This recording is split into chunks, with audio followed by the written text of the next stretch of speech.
Հարգելի գործընկերներ,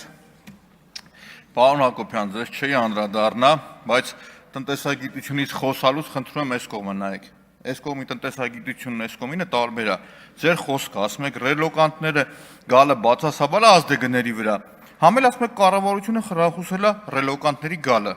Ձեր կռիվն ում է դա։ Հետո ասում են դեից մեր գործընկերներից ուժեղ Հայաստանից ասում եկել են Հայաստան, որտեղ ԵԱՏՄ անդամ են, ասում եք բախի Վրաստան ու Ադրբեջան չեն գնացել, որովհետև ԵԱՏՄ անդամ չեն։ Հիմի շարունակեմ, էլի։ Ժողովուրդ, ուրեմն պարոն Հակոբյան, անկեղծ եմ ասում, Civic-ի ձեր լրագրողական աշխատանքը ավելի գնահատելի էր, քան պատգամավորական տնտեսագիտական գնահատականներ տալը։ Խնդրում եմ տնտեսագիտությունից խոսալուց այս թվի ժողովրդի հետ։ Դա օգուտ կբերի ձեզ։ Պարոն Ալեքսանյան, անկեղծ մեկ մտածում էի չանդրադառնամ, բայց այնուամենայնիվ Սևակի խոսքից, պարոն Խաչատյանի խոսքից հետո անդրադարձ կատարեմ։ Իհարկե, ձեր ցույց տված տեսանյութը ոչ մեկ չի կարող գովել կամ ասել դրական է։ Իհարկե, խիստ դատապարտելի է, չնայած այն հանգամանքին, թե ով է եղել այդ անձը, այնուամենայնիվ խիստ դատապարտելի է։ Դատապարտելի է, որ տվյալ անձնավորությունը ժողովուրդ զոհվածի գերեզմանակարի փողի շորթման գործով դատված է։ Պարոն Ալեքսանյան, շատ կխնդրեմ նաև ասեք, որտեղ է այդ ազատամարտիկը կռվել, ինչ մարտական առաջադրանք է կատարել եւ 5 անգամ որտեղ է վիրավորվել։ Իմ համար շատ անհասկանալի էր, շատ անհասկանալի էր։ Տվյալ անձնավորությունը չնայած այն հանգամանքին, որ նմանատիպ վատ վարք է դրսևոր է, էլի եմ նորից ասում, դատապարտելի էր նման արարքը։ Հաջորդը, այդ նույն անձնավորությունը զոհվածի ծնողների գումարը վերցրել, շորթը փախել է այդ դեպքերի ժամանակ ժողովուրդ։ Ես երեք փորձեցի կապ հաստատել նախկին ԵԿՄ վարչության աշխատակազմի ղեկավար ձեր գործընկերներից Աշխեն Հայրապետյանի հայրիկի հետ, Համլետի Հայրապետյան, անկեղծ չկարողացա ոնց չկարողացա հաստատել, որ մի հատ ավելի մանրամասն ճշտել ասել, բայց այնուամենայնիվ պարոն Ալեքսանյան, ձեզ ասեմ, կապված Մանվել Գրիգորյանի հետ բոլոր պատասխանները տվել եմ, ու չեմ անդրադառնա այդ թեմային։ Կա առարկայական խոսելու թեմաներ, որոնց որ կանդրադառնամ։ Առանց այդ էլ այդքան էլ դուրեկան մթնոլորտ չի կամ աշխատանքային պայմաններ։ Հիմա շարունակեմ ես, պարոն Թունյան, ոլորտը, որտեղ որ գործունեություն պիտի ծավալի տնտեսական հանձնաժողովը, որտեղ որ նաև պատկերացնում եմ ինձ, օրինակ գյուղատնտեսության ոլորտը եւ գյուղացիների խնդիրները, այսինքն նույն գյուղացիների ընդունենք ապահովագրության խնդիրները, որոնք որ կա կամ կառավարության դերակատարումը այդտեղ ոնց կլինի։ Օրինակ Շիրակի մարզի Ոսկեազ գյուղը, որ 2 տարի անընդմեջ կարկուտը գալիս է ու պետության կողմից հստակ սահմանված չափորոշիչներ կամ մնացածը չկա, այս մարդկանց փոխհատուցումը ոնց է լինում, գյուղ վարկ են վերցրել, վճարման կարգը ոնց է լինում, կա միջամտության կարիք, իհարկե շատ կա։ Այսօր գյուղատնտեսությունը ամենախոցելի ոլորտն է եւ պիտի այնպիսի նաեւ օրենսդրական դաշտ ստեղծվի, որ գյուղացին չլքի գյուղը։ Դա ամենաահավորն է, երբ որ գյուղը դատարկվում է ժողովուրդ։ Հաջորդը քաղաքաշինության ոլորտը, որի մասին կուզենայի խոսել, այսօր քաղաքաշինական այս խայտառակ նորմերը, որոնք որ Երևանում կան ու չեն պահպանվում, ու տուժտուգանքն էլ չի կիրառվում, դա ուղղակի խայտառակություն է։ Այդ օդի աղտոտվածությունը ստեղծում է քաղցկեղացին տարեր, որոնք որ այսօր Հայաստանի Հանրապետությունում մեր շատ քաղաքացիներ տառապում են այդ ծանր հիվանդությամբ։ Առաջացում է սիրտ-թոքային անբավարարվածություն, երեխաների մոտ առաջացնում է աուտիզմ, իսկ այստեղ նույնպես կա օրենսդիր դաշտի աշխատանքը, իրավական կարգավորումները։ Այսինքն շինարարը պիտի հասկանա, որ եթե նորմերը չի կարողանում պահպանել, ինչ է իրան սպասվում։ Կամ մեկ ուրիշ խնամի բարեկամ ծանոթ համակարգը, որպեսզի չգործի, որ Երևանի քաղաքում, քաղաքապետարանում ավականին չորոշի ում է տալիս ըստ հայեցողության արտոնություն, ում վճարվելիք գումարը ներում է, ումը չէ, շատ պարզ լեզվով եմ ասում, այլ պիտի հստակ օրենքով սահմանված այդ բոլորը լինի։ Հաջորդը որ կա տնտեսական մրցակցության պայմաններն է, ժողովուրդ, եւ հակամենաշնորհային կառավարումը։ Գիտեք,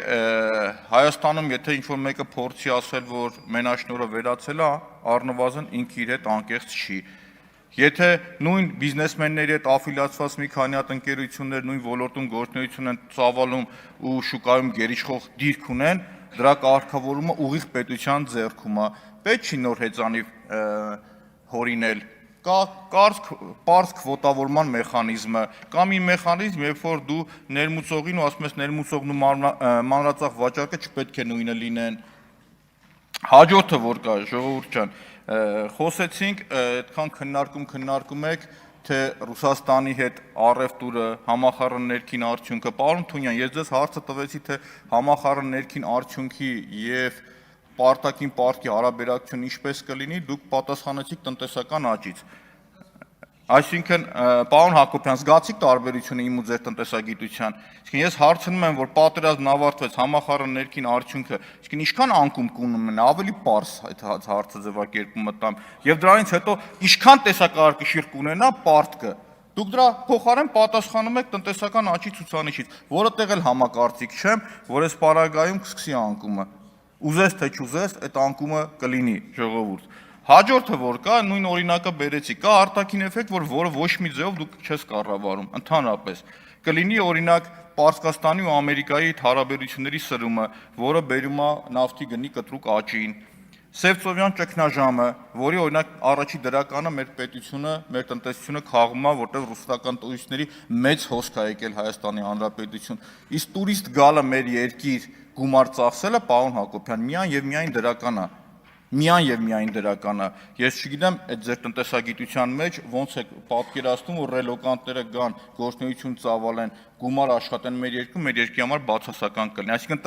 տների վարձերի աճը եթե նկատի ունեք, ժողովուրդ ջան, ստեղ էլի կարգավորման մեխանիզմ պետք է լինի։ Նույն ռելոկանտների օրինակը բերեմ, որ IT ոլորտի ռելոկանտները եկան Հայաստանի Հանրապետություն, բայց ոչ կառավարությունը, ոչ օրենսդիրը ճկուն չեղավ, որ այնպիսի պայմաններ ստեղծել, այդ մարդիկ չգնային մեր երկրից։ Չգնային այդ մարդիկ մեր երկրից։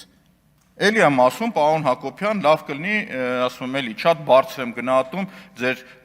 գործունեությունը, չնայած որ վատ աշխատանք եք արել, էլ ասեմ, բացասական նեգատիվ եք սրսկի հասարակության մեջ, բայց ձեր տված լիազորությունները ինչը որ ձեզ տվել են, կատարել եք դուք։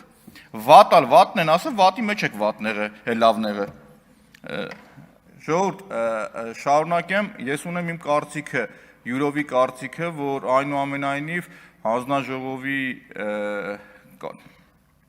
գործունեության շրջանակից շատ ոլորտների տեղափոխելը այդքան էլ ճիշտ չի եղել, եւ կարծում եմ աշխատանքի բնույթով հաջորդիվ խնդիր կլինի, որ նորից այդ ոլորտները հետ վերադարձվի տնտեսական հանձնաժողով։ Ես տնտեսական հանձնաժողովի հետ գործառույթ ունեցել եմ, պատկերացնել եմ ինչ աշխատանքներ են տարել եւ ոլորտները իրար հետ խաչված են եւ ավելի արդյունավետ կլիներ, որպեսզի իրենք ներառված լինեին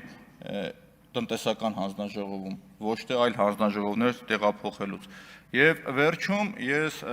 իմ կարծիքը ասեմ, իմ ընկալումը ասեմ, այս երևույթները, որոնք որ տեղի ունենում, ժողովուրդ, իմ գնահատականով, իմ ընկալմամբ երևույթին գնահատականը պարոն Կարապետյանի կողմից երեք հնչեցվել է ու ես ընկալել եմ, որ այդ գնահատականը երևույթի հետո այնուհետև աշխատանքային ձևով արտահայտված կլինի։ Գիտեք ոնց է, պատիվ չի բերում, ընդհանուր այս երևույթը պատիվ չի բերում։ Պատիվ չի բերում, ու նորից եմ ասում, մեր որ խոսում եք նախորդ խորհրդարանում